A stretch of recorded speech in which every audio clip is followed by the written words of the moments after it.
Okay, today is the 6th of April, and I'm Larry Spencer, and I'm with the 150th anniversary group that are recording interviews with retired faculty and staff.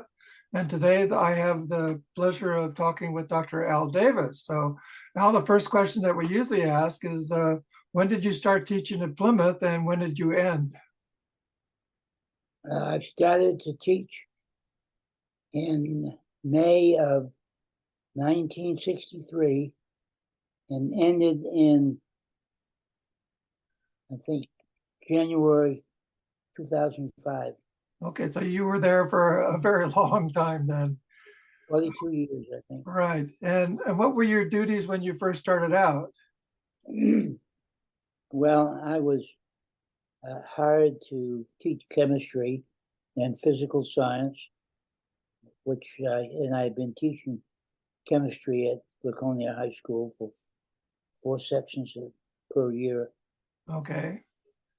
And what did you notice in terms of the difference of students from the students that you had at Laconia as compared to the ones that you got at Plymouth? Well, a number of the students that I had at Laconia were going right over into Plymouth. So you had a double duty then, huh? I did. I had a couple of people. Uh-huh. Most of my students went to Brandeis or UNH or places like that. Uh-huh. And I guess one of the questions that I thought about is, what was the difference in terms of the facilities when you first started at Plymouth compared to a few years later when we finally had Boyd Hall? Yeah, there were very few facilities at Plymouth when I first went there. They did have a laboratory and a hood and some other things that were necessary, but everything was double duty. It was being used for a variety of purposes. Uh, so you were in Rounds Hall when you first came here then, right? Yes, yes. So how much input did you get in terms of designing Boyd Hall, when Boyd was finally under construction, and how much did the administration work with you to do that? Quite considerable. I had a chance to meet with the architects when they were, talking about the chemistry facilities, and I had some input on that, not significant, but enough of saying that these are the kinds of things that we need, and that they agreed and went ahead.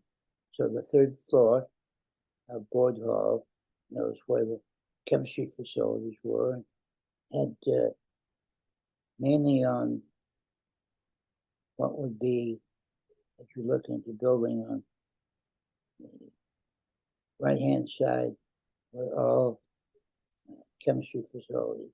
Mm-hmm. The way were classrooms. So yeah, I think I had some significant input into the kinds of things that were necessary to do the job. Now, did you have a chem major when you came, or was that come a little bit later? No, when it first became Plymouth State, there was a BA in bio. I think there was maybe a BS in education and chemistry. I managed to get a chemistry major, a BA in chem, with the help of David Ellis from UNH when we were putting that stuff together. Mm-hmm. So it must have been probably 2 or 3 years after I went there that we had a chemistry major. Okay. And I know when I came, I helped out a little bit with the ski team. Can you talk a little bit about your time as a ski coach? And Yeah, one of my jobs besides the teaching was to coach skiing. Back then, all athletics were basically done by faculty members, that had different kinds of activities. I had a pair of skis, so I guess I became the ski coach. You got the ski coach job, huh? Although I had been ski coach at Laconia High School for a couple of years. And where at that time, where did the ski team practice and have its meets? Well, just about that time was when Kenny Mountain was starting.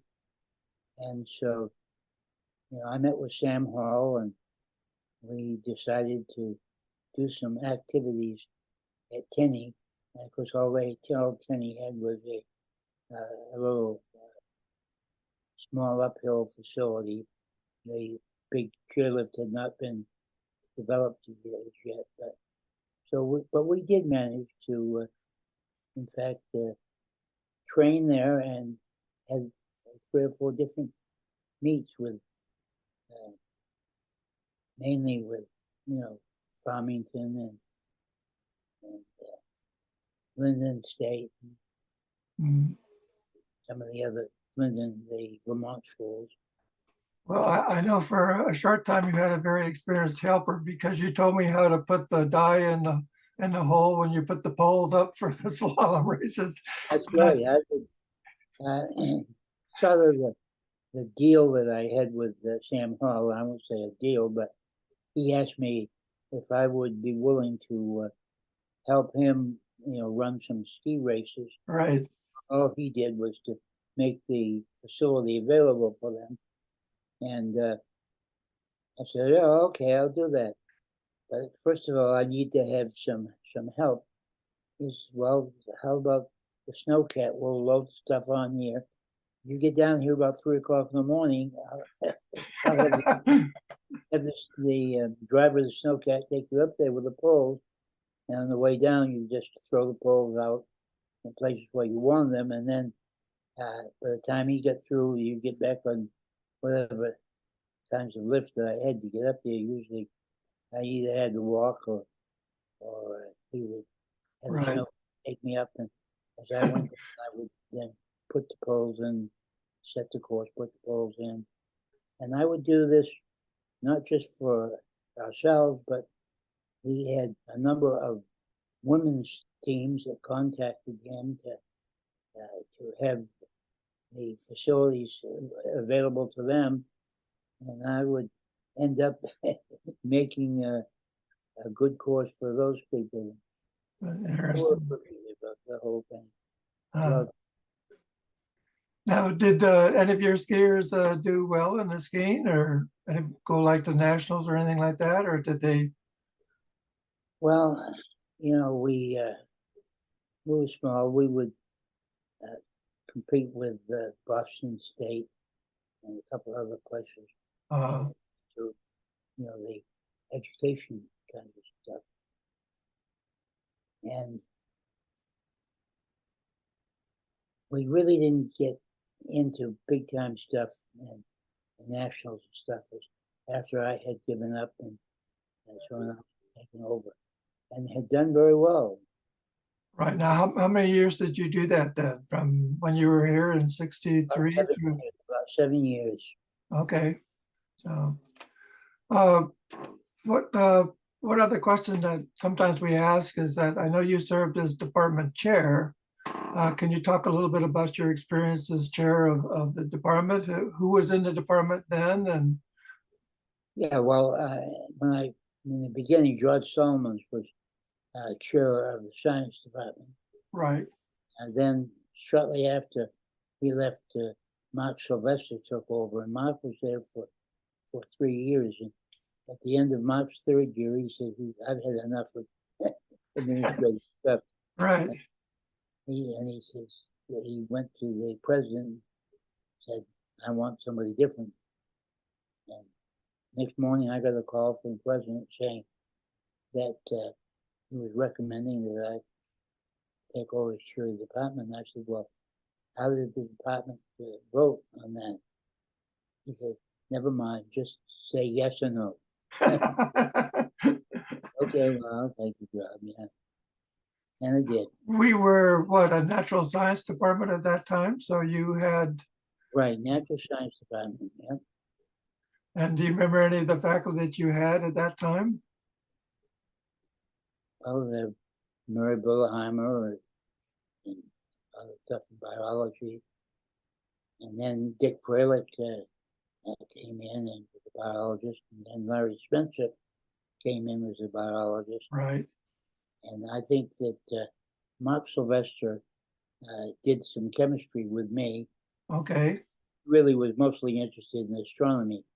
So in the beginning, I did all of the chemistry. So you had not only general chem, but biochem and organic chem and, Yeah, I think I did the first organic course for them. I remember back in 1965 or 64, maybe, that I had the first organic chemistry. mhm. Now, what were your relationships with the administration at that time? So you started out with Harold Hyde, Harold Hyde. and I then, had a good relationship with him. And then when he left Cash Marking, okay, a great guy, and I had great relationship with him. okay. And after he left, it went to the systems office, and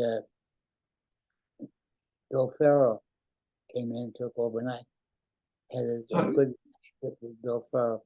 One of the things that I tried to do was to work with the faculty welfare, and certainly both Bill Farrell and Cash Markin were helpful in trying to have the faculty play a bigger role in terms of the administration of it.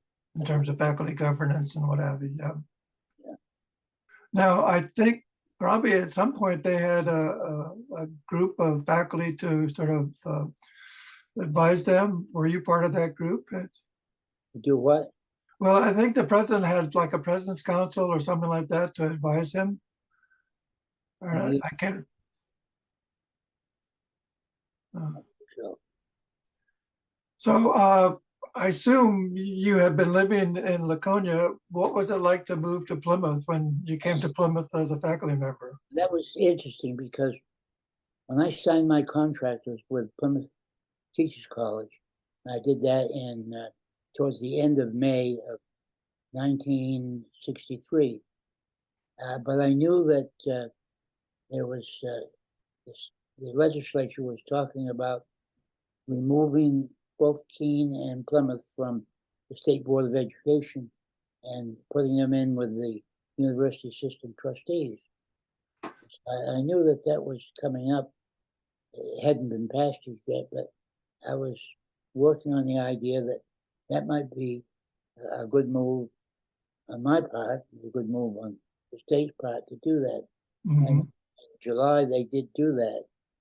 And so that made a big change. And talking about, I was still living in Laconia, and I would commute from Laconia to Plymouth daily. And I was also doing a nursing chemistry at the hospital in Lakes Region Hospital.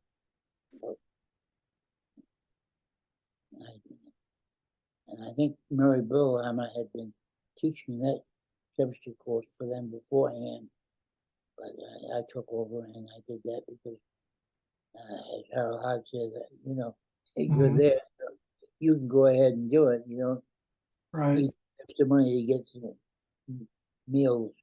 You can just go to your house and do that. And so that was Well, kind of interesting. Laconia at the time, it was a pretty nice little place. They had some money, and Scott and Williams was a big employer. And so as a consequence, when I went from Laconia to Plymouth, Plymouth was pretty small by comparison. In fact, one of my former students said to me, "You're going to leave here to go there?" And I said, anyways, it wasn't rough. uh, So I know that while you were in the chemistry department, you did some innovative things. Can you talk a little bit about some of the things like the microchemistry and things like that that you added to the curriculum or used in One of terms the of teaching things that I chemistry? was really interested in was doing some microscale stuff. And I had looked at some microscale stuff in organic as well, which is, there were not many places that were doing that. But the general chemistry for high school teachers, the certainly the microscale was a way to go. It not only was easier for everybody, it, certainly for waste materials, it's easy to get rid of. And so I had written a couple of books. I say books, they were, you know, paperback stuff on microscale, and had run several microscale, had gotten a number of grants from the Eisenhower program to do some microscale stuff. And they've done microscale not only at Plymouth, but at the state level as well. Mhm. That was That, probably a pretty good addition to what we had in terms of the amount of materials that you had to buy and the amount of materials to get rid of. And yeah, that was, microscale was becoming big. There were several people that were writing some big books on microscale. mhm. We used some of that stuff, particularly in organic. There's a professor over at Bowdoin, he and the guy at, oh, I forget where, but anyways, they had written this book on microscale chemistry. And then Ken Williamson at Mount Holyoke wrote a book on microscale chemistry. And I attended that with Ken, and he gave some information. We bought a lot of chemistry equipment, microscale equipment, which Ken had pioneered, and low cost stuff. And it was pretty accurate. Now, what kind of support did you feel that you got from the administration during this time period when you were chair? How supportive were the marking and those people in terms of the sciences? I would have to say I had the greatest support that you could ask for. They, at the time, I think it was $25,000 a year that they put just for equipment Mm. and money in terms of operating expenses as well. A few years later, 25,000, that was everything. Well, it went a lot farther back then than it does today, for sure. Right. Uh, I thought you might want to talk a little bit about the problems that we have with the foreign languages and the dripping of the machine on the third floor. Yes, the foreign language basically had that second floor, and their offices were right directly underneath the chem lab. And so if somebody forgot to pull the plug, then the stuff would run over. And suddenly Roger Tinnell or Hans Suskins would come complaining that they were flooded out. And they did 2 or 3 times, I think. I guess, yeah, I always thought that was kind of funny that, well, one, that we had a foreign language department and a science building to begin with, but and you probably know that I haven't heard anything about Hans Susskind, but I do know that Roger Tell died just last year. Roger, had moved after he retired from here to an island in the Mediterranean. Yeah, well, And I think he died last year. So, and Bill Nycombe was, one of our chemistry people that early on that I managed to talk to Bill, and he was coming to visit Plymouth for the big program, right. research stuff. And So another question that we ask is, what kind of changes did you see in the students from when you first came in back in the 60s to the students that you had, towards the time that you retired? in terms of preparation or in terms of quality of students or? The students in the beginning, were mainly education people. They were one chemistry jobs teaching at the high school level. But after we got the BA, and suddenly I saw that there were other students coming in that were not education students, did not want teaching jobs. I think were looking, to build up their resume so that they could, go out and get a job, apply for a job, or maybe even go to graduate school. So there were some changes, yes, in terms of the interest. So another question that we often ask is, what have you heard from some of your students that you might have had back in the beginning? Do you keep in contact with them? And if so, what have they done? And anyone that you want to mention in particular that's done pretty well? Yes, in terms of chemistry, I would still be going around the state, and I would see people that I had both in Lacona or at Plymouth, and they were comfortable with the kinds of positions that they had. In terms of ski team, on my 90th birthday, my daughter Nancy ran a thing with all of the former ski team members that I had to get a hold of. I think there were probably about 19 or 20 of them that met at her place for that meeting. So Yeah. that's And kind of fun to see that, yeah. And what were some of your thoughts as the campus changed? I know when you came here, we had the high school and everybody else in elementary school and what have you. And by the time you left, we were actually had the whole, square blocks. What were some of the impressions that you had initially, and how did they change as we moved into occupying the whole space? well, because in the beginning, when my kids went to public schools, the what is now the administration building was the elementary school, Right. and I would take my kids through there, and so that was a change. When the college bought that, and when the new elementary school was built, and the college took over the old building, turned that into the administration building. When I first went there were very few facilities, and when they made the change, as I said, in July of 1963, when they became Plymouth State, and the construction that took place, Smith and Grafton halls for in the dining room, all at the same side, and then Pemmy Jawasset Hall and Lamson Library. I mean, from almost 1 minute to the next, you walk in there and say, "Oh, that building wasn't there, and now it is." It's Right. big change. Yeah, and I think I missed some of that because when I came in 67, you had already made the transition to being a state college.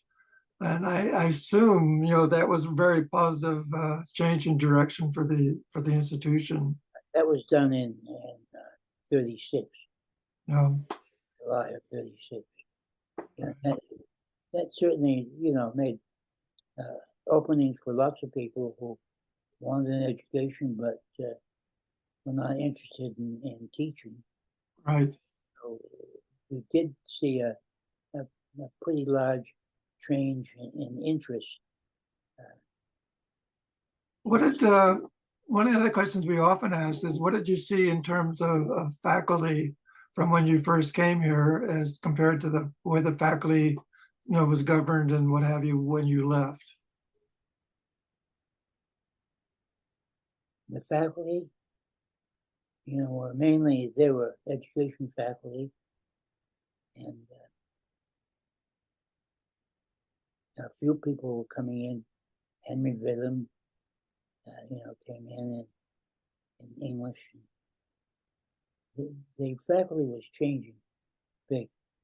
I'm not sure that when you came, you said in '67, there were, Dick Freilich must have been there at that particular time.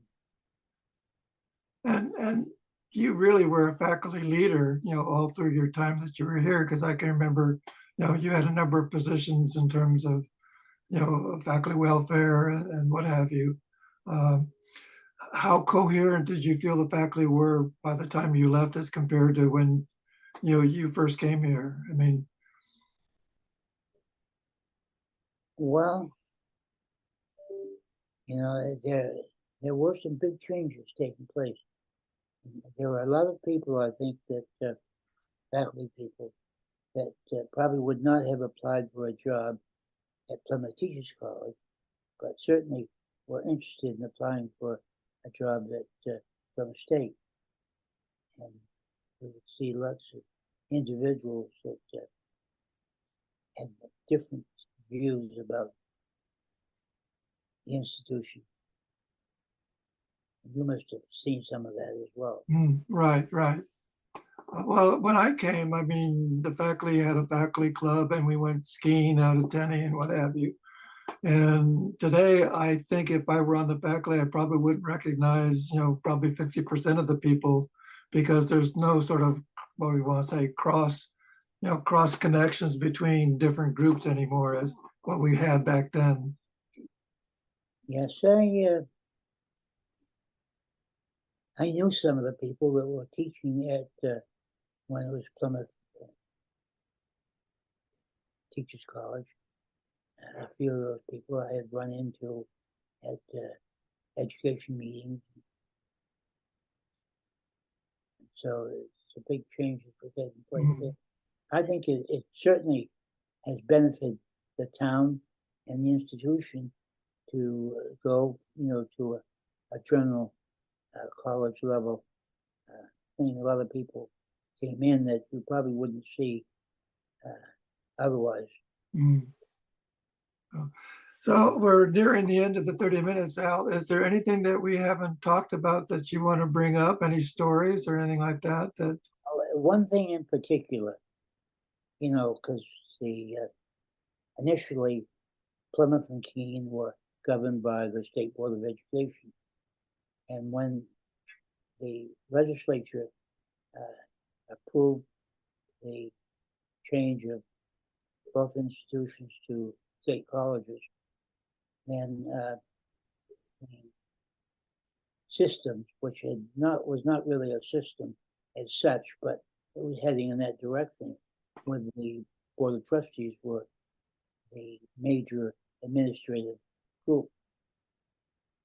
There were some people at UNH that wanted to have a trustee group just for the Plymouth and Keene and maybe any other institution that came along. And so they were asking the legislature to change that. And I had been doing some work with the system. And so that was one of the reasons they had asked me if I would meet with the higher education group in the state legislature. I said, yes, I would. And I had written up and also orally presented a program outlining all of the advantages that Keene and Plymouth, but Plymouth in particular, had gotten because of the change in the administrative group. And that I suggested that if they did the opposite, then it would set up the competition between the two groups, and that would not be beneficial to the state, or certainly not beneficial to either one of the institutions involved. And I must have done a good job, because the assistant person that had asked me to do that said that the legislature had denied that request and said that the administration should remain with the trustees of the There's one board of trustees for the whole group. and Right. it So certainly turned out to everybody's benefit, I think. I think so from what's been happening. Well, I want to thank you, Al, for being here to be interviewed.